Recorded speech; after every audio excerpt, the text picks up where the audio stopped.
And we're back with the Bill and Mike Show after a short little, I don't know, potty break and filled up the frosted beer mugs. What's short little sword fight there? Oh, that's great. Yeah. Yes, we got some fresh new beers in our mugs. What are you sipping on? I'm sipping on what you're sipping on. Okay, son. and we are sipping on Brother Thelonious. It's a Belgian style Abbey ale made by North Coast Brewing Company. I know we're pretty familiar with them. I've at least heard of them a decent amount. Yeah, I've heard of them. Yeah, it's got a picture of Thelonious Monk, the jazz musician, on the front, and apparently this beer is released in association with the Thelonious Monk Institute of Jazz. For every case of Brother Thelonious sold, North Coast makes a contribution to the Institute in support of jazz education. So the Bill and Mike Show is supporting the arts. I don't know. We're doing our thing. Doing our thing. I mean, that's why we bought it. Yeah. Not because it's beer. Yeah, drinking beer is just the gravy, I guess. Side effect, I guess. Icing on the cake, if you will.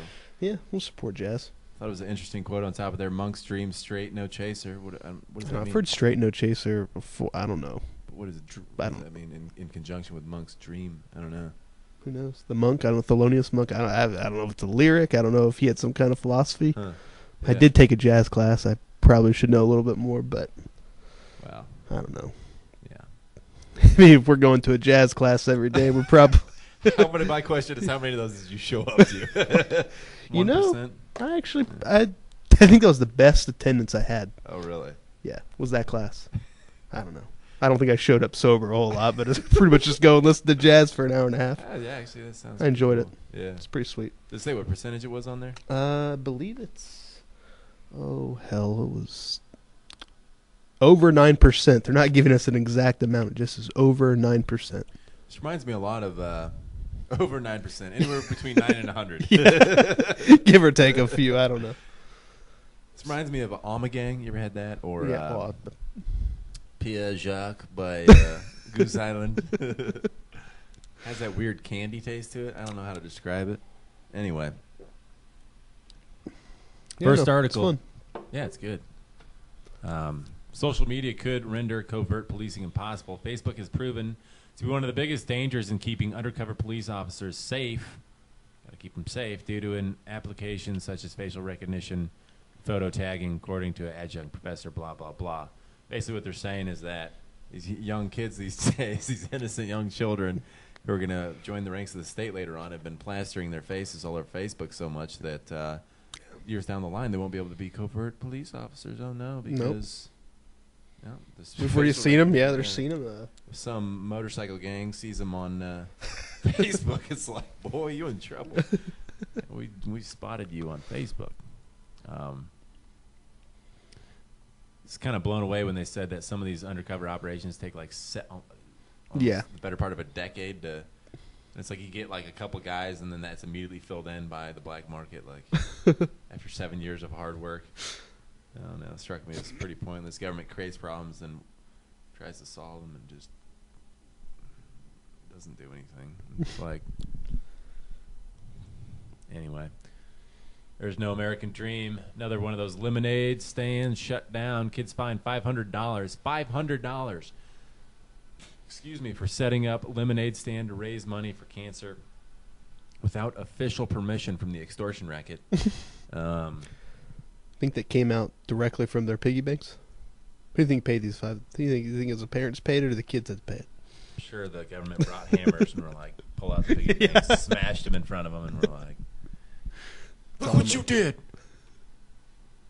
I don't like this any more than you do. Yeah, right.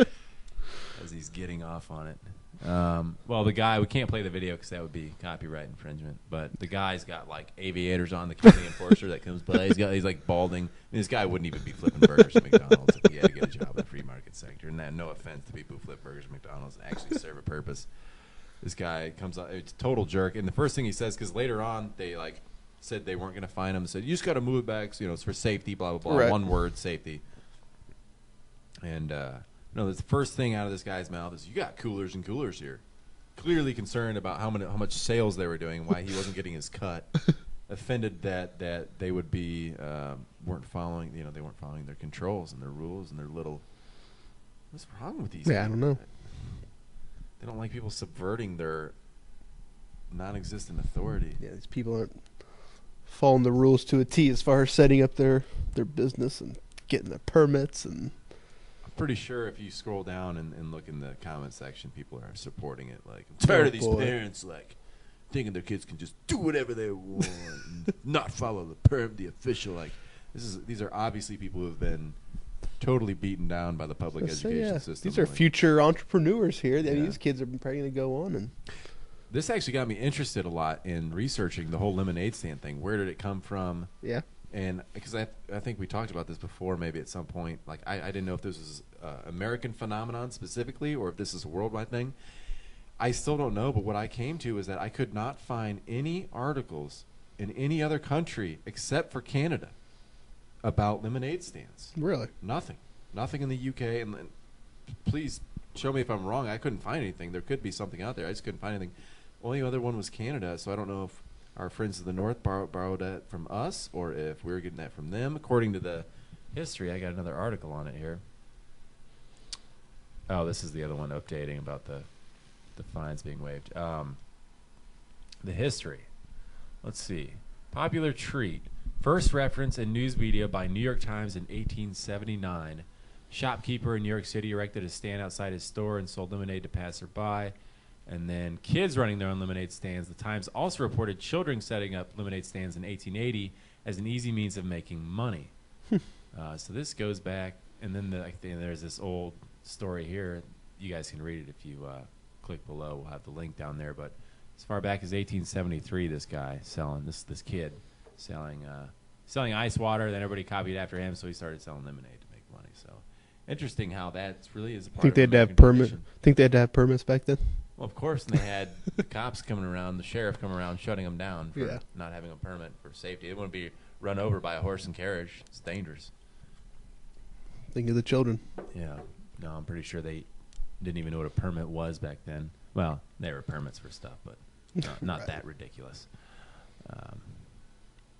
Yeah. Oh man, where'd that article go? Oh, that's gonna kill me. Which one was it? Oh, we gotta find that. It was it was a picture of this. It was another article about a kid setting up a lemonade stand back in history. It's from, oh God. Let's see if we can. I just didn't load that up, or oh shit, I must have missed out on that one. Oh well, we can come back to that in the next section. Moving on for now. Author sees domestic Islamic threat to German justice system. I guess they're talking about, this guy writes a book about how there's a parallel justice system. They probably don't call it a justice system. What do they call it? System of law. Judges without law. That's what he calls it. Islamic parallel justice endangers rule of law. Basically what's happening is these Islamic people, Muslims, are not going by the German system of law. They're disputing their own, or they're resolving their own disputes amongst themselves rather than resorting to the official system of law. It's like, I mean, I think they have, like, according to Sharia law or whatever their own. Which is obviously associated with a lot of bad, Like I mean, it's being stoned for being raped and that sort of thing. But I think as this article points out, I think a lot of basically the Islamic community taking care of itself is, I think it's poking some holes in the German law and just pointing out some, I don't know if they call it stupidness or just like the flaws of the German. Well, I thought was really interesting about it was, okay, here we go. According to Wagner, settlements reached by the Muslim mediators often mean perpetrators are able to escape long prison sentences while victims receive large compensation or have their debts canceled. In return, they are also required to make sure their testimony in court does not lead to conviction. So basically, instead of going the German law route and punishment and punishing the abuser, right? They're circumventing this, and instead the victim is compensated for whatever was done against them. This is, instead of the punishment mentality, this is restitution. And way it should be. Way it should be. And Murray Rothbard pointed out that in this like the German system law, and that kind of statist law, the extortion racket has hijacked the law, that the victims hit twice. Once because instead of receiving compensation, the only recompense they really have is, okay, this person was sent to prison. I guess Right, which I guess that doesn't matter a whole lot at the end of the day, I don't think. So they lose out on what could otherwise be restitution, monetary compensation. But also, they're taxed to pay for this person in prison, so they're hit twice. But yeah, a lot of these other societies that I've studied a little bit, that were either stateless or less statist in nature, the law was more based upon not punishment by this one central authority, but based upon restitution, social ostracization, all those sorts of things. So it seems to be far, far more effective in curbing these type of unwanted behaviors. Definitely. And that's a threat. It's a threat to the statist competition to the statist law. Oh, no. Can't undermine these. Can't. It's undermined. This official law of the land. Sharia. There's going to be women stoned in the streets soon in Germany. Here's a good one. Chicago-bound train derails in Nebuary. NEB. Oh, Nebraska. I'm retarded. Well, I thought it was a date. Nebraska 22nd. 22 hurt. Okay. Did you chug that second beer or? All right. Guess what train it was? Well, The government corporation owned one? Amtrak? Yeah, bingo. They hit somehow a giant crane was just left sitting on the tracks, and nobody went ahead to see if anything was in the way. I guess they don't really have it to care when they have no liability. And I thought a couple things were interesting about this article. One was the quote from the Amtrak spokesman, which says that, let's see here, for us, he's talking about the train here, for us to contact it, it had to be obstructing the track somehow. He's talking about the crane. For us to contact it, it had to be obstructing the track somehow, either across the tracks or laying on the tracks or somehow obstructing the path of the train. So apparently in order for a train to hit something, it's got to be in the path of the train when it's moving.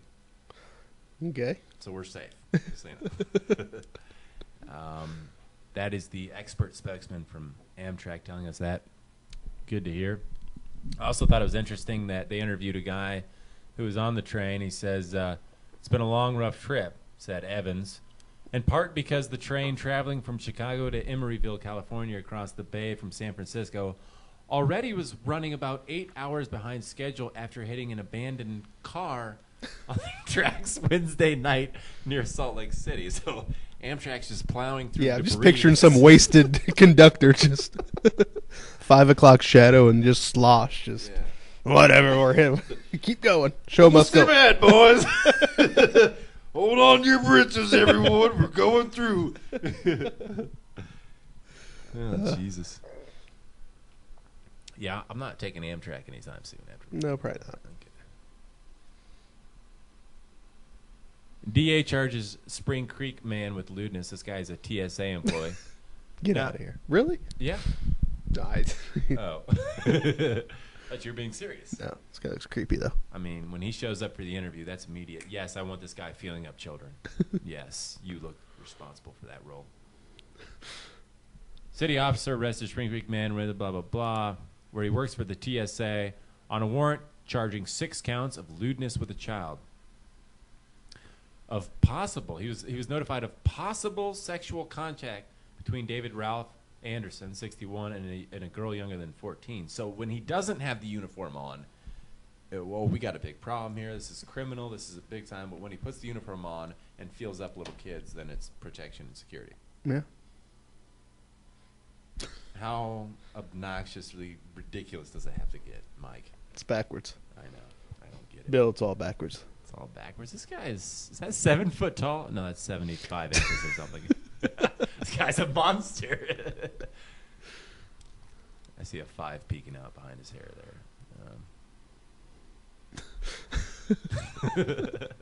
It's the biggest child molester I've Big ever old seen. pervert. Yeah, jeez. Roam around the airport.